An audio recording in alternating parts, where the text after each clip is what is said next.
Movie की शुरुआत कहानी की फीमेल लीड लिन से होती है, जो अपने स्कूल की टॉपर होने के साथ साथ स्पोर्ट्स में भी सबसे आगे थी। सब बच्चों के पेरेंट्स चाहते थे उनके बच्चे भी लिन जैसे बन जाएं। स्कूल में एग्जाम डे पर लिन पहली बार चीटिंग कर रही थी। उसका चीटिंग वाला पेपर नीचे गिर जाता है, जो टीचर उठाकर पूछता है ये किसका है। लिन टीचर को सच बताने लगती है, लेकिन तभी कहानी का मेल लीड गाओ सारी बात खुद पर ले लेता है। गाओ को स्टडी में कोई इंटरेस्ट नहीं था और वो क्लास में हमेशा सो जाता था, जिस कारण उसके टीचर्स उससे बहुत नाराज रहते थे। स्कूल के बाद लिन गाओ के बारे में सोच रही थी और उसे बुरा लग रहा था कि गाओ ने उसकी सारी गलती खुद पर ले ली। अगले दिन स्कूल आकर लिन गाओ को कुछ पैसे देती है और कहती है अगर इससे ज्यादा पैसे चाहिए हैं तो मुझे बता देना। लिन को फ्री में उसकी मदद लेना अच्छा नहीं लग रहा था, इसलिए वो उसे उसकी मदद के बदले पैसे देती है। उसकी बात सुनकर गाओ वहाँ से जाने लगता है, लेकिन लिन उसे रोक लेती है। तो गाओ उससे पूछता है तुम तो टॉपर हो, फिर तुमने चीटिंग क्यों की?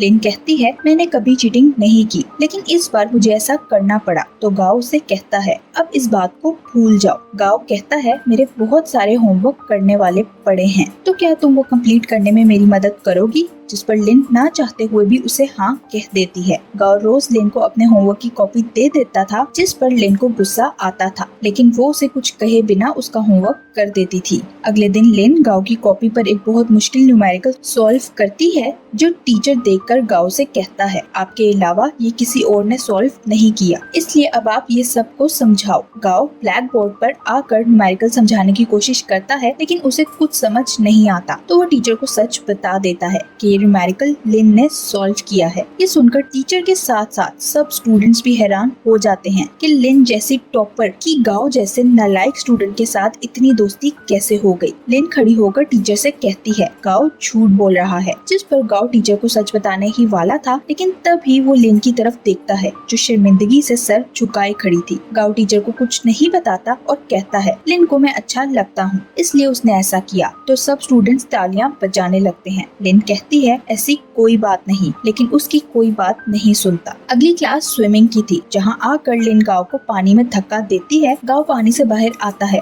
तो लिन उसे कहती है तुमने क्लास में झूठ क्यों बोला कि मैं तुम्हें लाइक करती हूँ। ये सुनकर गाओ माइक पकड़कर ऊंची आवाज में सबको कहता है लिन मुझे लाइक नहीं करती, बल्कि मैं लिन को लाइक करता हूँ। स्कूल के बहुत सारे लड़कों ने लिन को प्रपोज किया था, लेकिन लिन ने उन्हें रिजेक्ट कर दिया था। वो लिन से कहते हैं तुमने हमें रिजेक्ट करके गाओ को क्यों चुना, जिसका लिन के पास कोई जवाब नहीं था। दूसरी तरफ क्लास में भी स्टूडेंट्स लिन को गाओ के नाम से तंग कर रहे थे। ये सब देखकर लिन अपनी बेस्ट फ्रेंड जिया के साथ मिलकर एक प्लान बनाती है। अगर वो ये प्रूफ कर दे कि गाओ की पहले से गर्लफ्रेंड है, तो उसका नाम इस सब से हट सकता है। अगले दिन स्कूल में जिया गाओ के डेस्क पर एक लड़की के नाम से लव लेटर और एक गिफ्ट रख देती है। क्लास के स्टूडेंट्स गाओ के डेस्क पर ये देखकर लिन से पूछते हैं क्या ये तुमने रखा है, जिस पर लिन कहती है मैं ऐसे कामों में टाइम वेस्ट नहीं करती। गाओ क्लास में आता है तो वो गिफ्ट्स देखकर हैरान हो जाता है। स्टूडेंट्स उसे कहते हैं तुम्हारी गर्लफ्रेंड तो तुमसे बहुत प्यार करती है, जिस पर गाओ कहता है वो मेरे लिए ब्रेकफास्ट भी बनाकर लाती है। लिन ये बात सुन लेती है, इसलिए अगले दिन गाओ के लिए ब्रेकफास्ट लेकर आती है, लेकिन गाओ भी जल्दी स्कूल आ गया था। वो लिन के हाथ में ब्रेकफास्ट देखकर सारी बात समझ जाता है और उसे छेड़ते हुए कहता है तुम ही मेरी गर्लफ्रेंड हो। घर जाने के बाद लिन जिया से कहती है अगर सब ऐसा ही चलता रहा तो मैं सच में गाओ की गर्लफ्रेंड बन जाऊंगी। जिया उसे कहती है गाओ को सबक सिखाने के लिए तुम मेरे बॉयफ्रेंड की मदद ले सकती हो, जो गाओ की गुट लगाकर उसे सबक सिखा सकता है। उन दोनों की बातें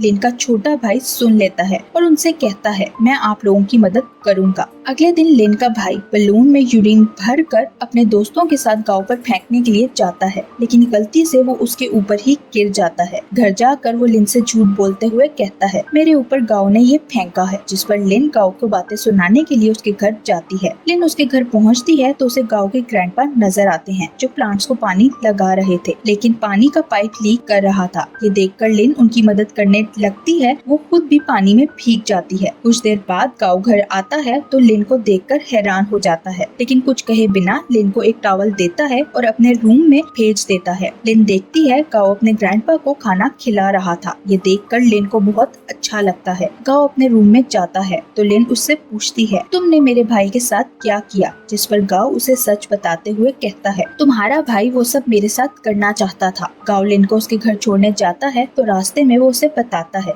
मुझे प्लेन बनाने का शौक है, इसलिए मुझे स्टडी में कोई इंटरेस्ट नहीं। अगले दिन स्कूल में कुछ लड़कियां गाओ से पूछती हैं, तुम लिन को लाइक करते हो या उस लव लेटर वाली लड़की को? तो गाओ कहता है, मैं लिन को नहीं बल्कि वो लव लेटर वाली लड़की को पसंद करता हूँ। वो उन लड़कियों को बताता है, लव लेटर वाली लड़की मेरे घर भी आई थी और उसने मेरी बहुत मदद की। ये सब कुछ लिन और जिया भी सुन लेती हैं, लेकिन अब लिन को गाओ अच्छा लगने लगा था। जिया और लिन एक सुपरमार्केट में जाती हैं जहाँ गाओ भी आया हुआ था। गाओ को देखते ही लिन छुप जाती है, जिस पर जिया उससे पूछती है, तुम गाओ को देखकर आजकल नर्वस क्यों हो जाती हो? लेकिन लिन के पास उसका कोई जवाब नहीं था। अगले दिन क्लास में टीचर स्टूडेंट से पूछते हैं, आप क्या बनना चाहते हैं? तो गाओ उन्हें अपना बनाया हुआ छोटा सा प्लेन दिखाकर कहता है, मैं उड़ना चाहता हूँ। ये सुनकर टीचर उसका मजाक उड़ाते हुए कहते हैं, उड़कर दिखाओ। कुछ देर बाद गाओ ग्लिडर्स की मदद से अपने बनाए हुए प्लेन्स की विंग्स के साथ उड़ता हुआ नजर आता है, जिसे देखकर सब हैरान हो जाते हैं। स्कूल का एक लड़का जो लिन को लाइक करता था, गाओ को फंसाने और उसे लिन से दूर करने के लिए उसकी जेब में अपनी वॉच रख देता है ताकि उस पर चोरी का इल्जाम लगा सके। गाओ उसे ऐसा करता देख लेता है, जिस कारण उन दोनों के बीच लड़ाई हो जाती है। तभी वहाँ लिन भी जिया के साथ आ जाती है, तो वो लड़का लिन को बताता है, गाओ के डैड एक क्रिमिनल हैं और उन पर किसी के मर्डर का इल्जाम भी है। वो लिन से कहता है, तुम्हें गाओ जैसे घटिया लड़के से दूर रहना चाहिए। स्कूल से वापस जाते हुए जिया लिन से कहती है, अगर गाओ के डैड क्रिमिनल हैं तो इसमें गाओ का कोई कसूर नहीं और आज उसके साथ बहुत बुरा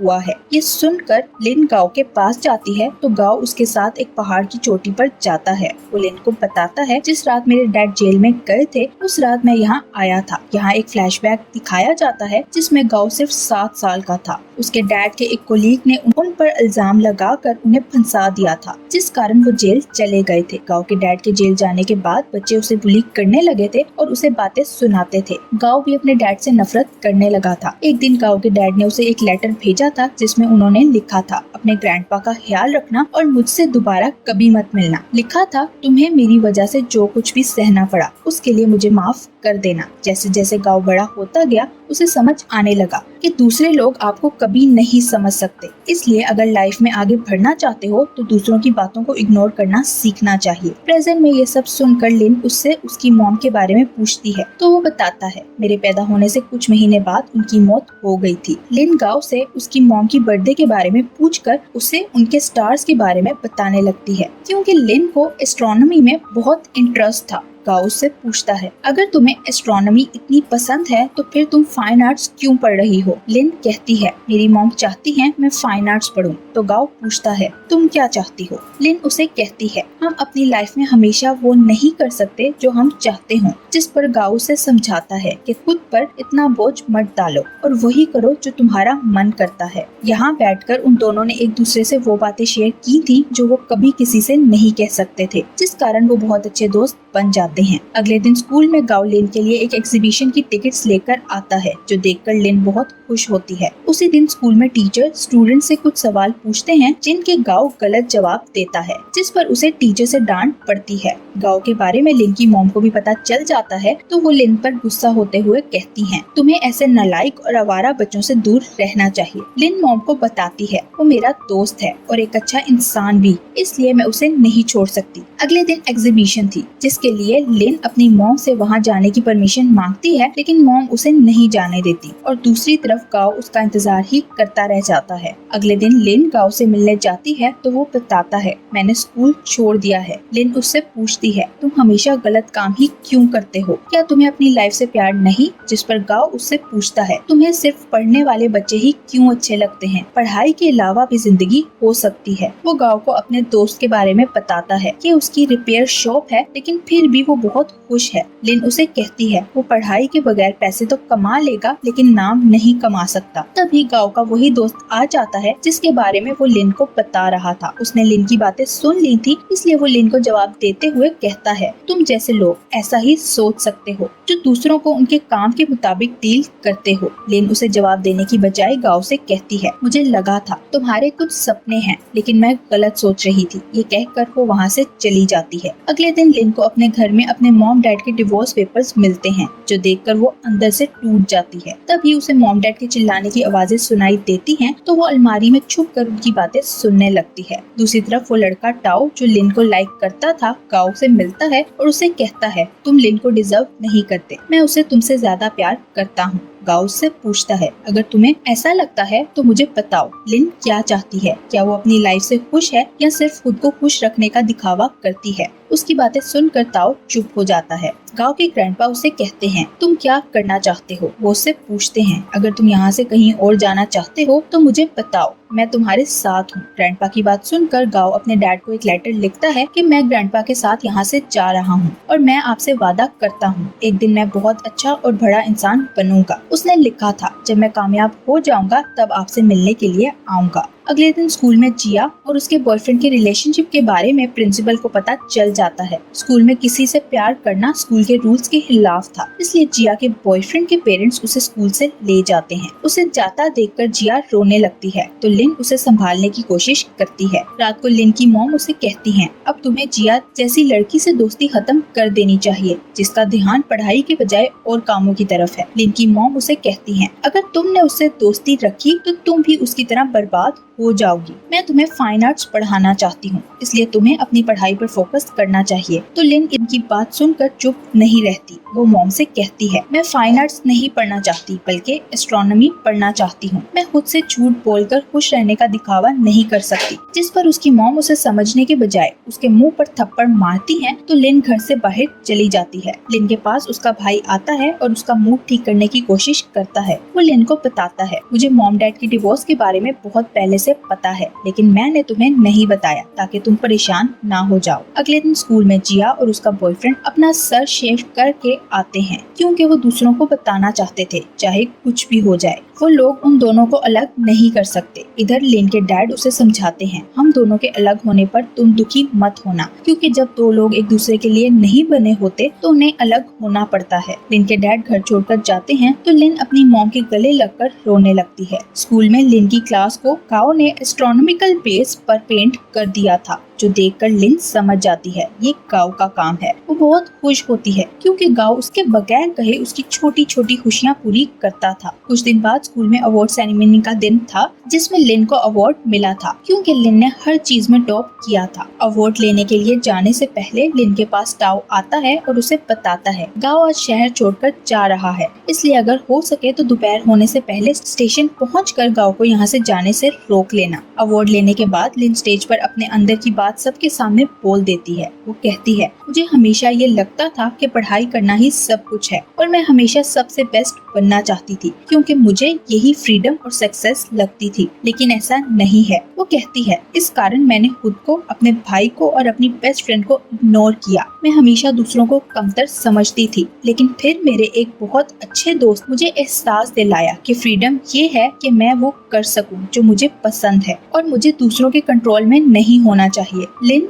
वहाँ बताती है, मैं ये अवार्ड डिजर्व नहीं करती, क्योंकि मैंने चीटिंग की थी। जो सुनकर सब स्टूडेंट्स खड़े होकर उसके लिए तालियां बजाने लगते हैं। अवार्ड सेरेमनी के बाद लिन स्टेशन पर जाती है ताकि गाओ को रोक सके, लेकिन गाओ कहीं नजर नहीं आता। तभी ट्रेन भी चलने लगती है और वो गाओ को आवाज़ें देती रह जाती है, लेकिन उसे गाओ नहीं मिलता। लिन स्टेशन से उदास बाहर आती है तो जिया अपने बॉयफ्रेंड और गाओ के दोस्तों के साथ वहाँ आ जाती है। लिन गाओ के दोस्तों से रिक्वेस्ट करती है, मैं रेडियो स्टेशन जाना चाहती हूँ, तो वो लिन की बात मानकर उसे रेडियो स्टेशन ले जाते हैं। रेडियो पर बैठकर लिन गाओ का नाम लेकर कहती है, ये तुम्हारे लिए है, और फिर वो गाओ का फेवरेट सॉन्ग गाती है। इधर ट्रेन में बैठा गाओ लिन की बातें सुनकर इमोशनल हो जाता है। 10 साल बाद का सीन दिखाया जाता है, जिसमें लिन एस्ट्रोनॉमर बन गई थी। लिन को पता चलता है गाओ अफ्रीका में है। वो मन ही मन में गाओ से बातें करते हुए कहती है, मैंने अफ्रीका में एक टास्क के लिए अप्लाई किया है, उम्मीद है हम अगले साल जरूर मिलेंगे। वो गाओ से कहती है, यूनिवर्स बहुत बड़ी है, लेकिन हमारी ये दुनिया उतनी ही छोटी है, इसलिए तुमसे मेरा वादा है कि हम दोनों एक दिन जरूर मिलेंगे। और यही ये मूवी एंड हो जाती है। Thank you for watching.